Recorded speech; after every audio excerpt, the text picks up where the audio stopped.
Hey all my fit friends, we are back for 17.3 and thank you Castro for the chalkboard explanation of the workout itself. I felt like I was in calculus or physics or something, but I'm going to try to make the explanation a little bit easier of how we're going to do the XWOD pregame warm-up, and so hopefully it'll feel more like arithmetic than anything else. So today with 17.3, how I would like us to hit our XWOD pregame warm-up is going to be dealt around the fact that there is a decent amount of volume that potentially could come from this workout. And I'm sure that a lot of you already see that having watched the announcement itself. So depending on you as an individual and how far you'll end up going, there is room for a lot of volume. So we want to be really smart about, we do not want to overdo it. Again, one of the big things with these is if it starts to feel like work, shut it down, cut it off. You do not have to hit everything specifically to how I write it on the board. You as an individual know yourself well enough so that, or have a coach who can help you with this so that you can adjust accordingly.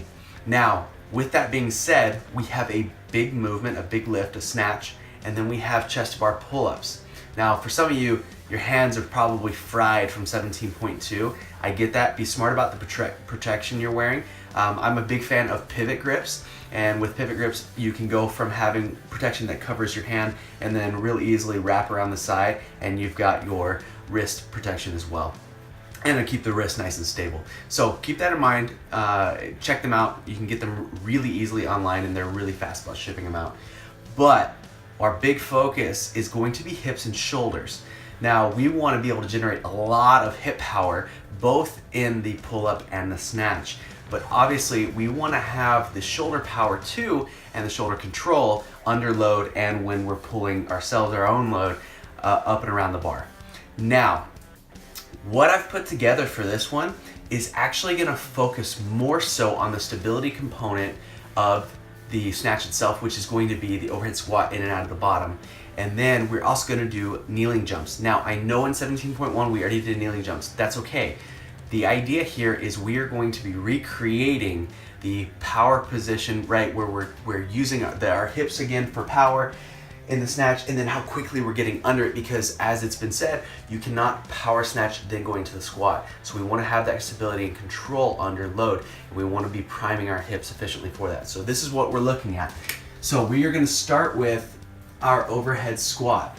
And on the overhead squat, I would like you to base the percentage off of your max snatch. Now, if it's like an all-time max snatch, like you did it like 5 years ago, I would base it off of something more realistic of what you've hit, within the past year or two.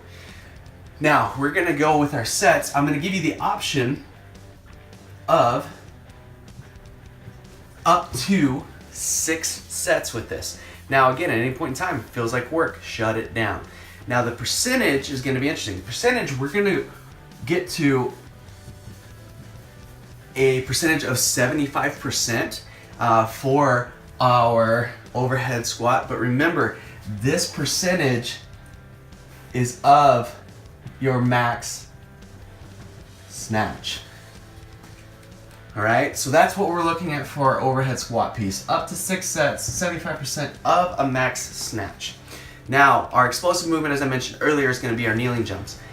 Think about what happens position-wise when you're setting up in a snatch, you jump, right, and then you get back under for a full snatch or a true snatch, going all the way down. You just did a kneeling jump essentially, but you're standing upright. Now, if we start from our knees, we're going to initiate that movement very similar. Hips back, hips forward, and then quickly getting our feet in a position and dropping our hips back down so that we can get under the bar to catch and receive. Now, what I want with the kneeling jumps is as follows. I want you to either do, based on your level, I want you to either do regular kneeling jumps, right? And just getting to your feet and just trying to get as deep as you can once you land. But the big piece here is going to be that hip extension. We've got to see that hip extension. Have someone film you while you're warming up. If it looks like you're hitting here and then going down, this is not ideal. We want to be able to have lots of hip extension and then quickly recoiling back.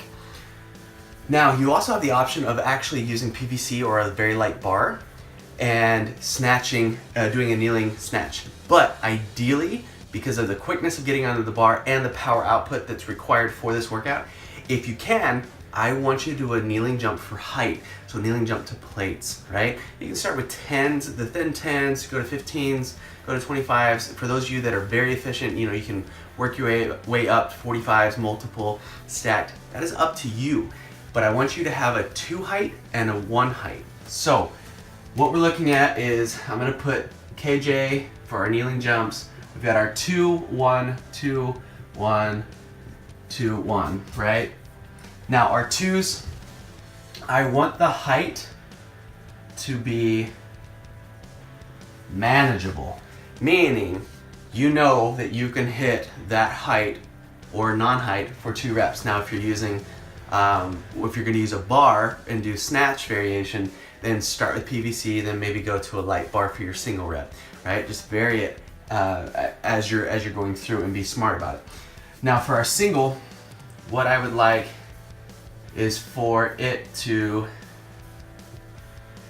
be challenging but not taxing or forcing you to be overexerted, right? So for, let's just say someone who we know can hit a decent height on a kneeling jump, let's say they can do about 12 inches or so, what I would probably have this individual do with a double would be, let's see, I would probably have them around 6 inches, right? Then for their single, I would have them push more around 8 to 9 inches. And so all their doubles will be at 6 and all their singles will be at 8 to 9. Again, we are trying to, with the overhead squat, get the hips ready and the shoulders ready to have load and to have balance with that load.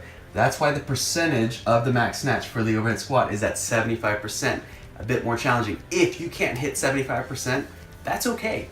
Find a load that's a little bit less than that, maybe 10 to 20 pounds less than that you can hit consistently. We don't want to be hitting failure right out the gate mentally. That can really mess us up. And then of course for our kneeling jumps, we've got the manageables at double and our challenging at a single. Always rest in between. Once you've completed a round, this is 1 round, right? Once you've completed a round, you need to make sure that this period here is your rest. Rest 1 to 3 minutes between each of these rounds, and then when you feel good, if you feel good by here, call it. If you feel like you need more, take on more. And then of course, be ready to snatch, be ready for your pull-ups, work on them, but remember, volume is a huge piece here. If we're doing work early on before we even start the workout, it's not gonna be ideal, and we're already increasing the amount of work that we're doing out the gate, which can cause us to be taxed in the workout itself.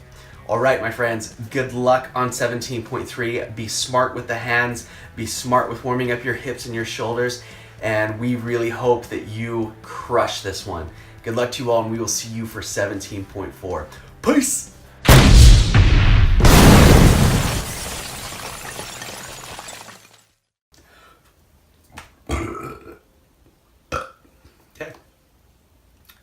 And we are back for 17.3.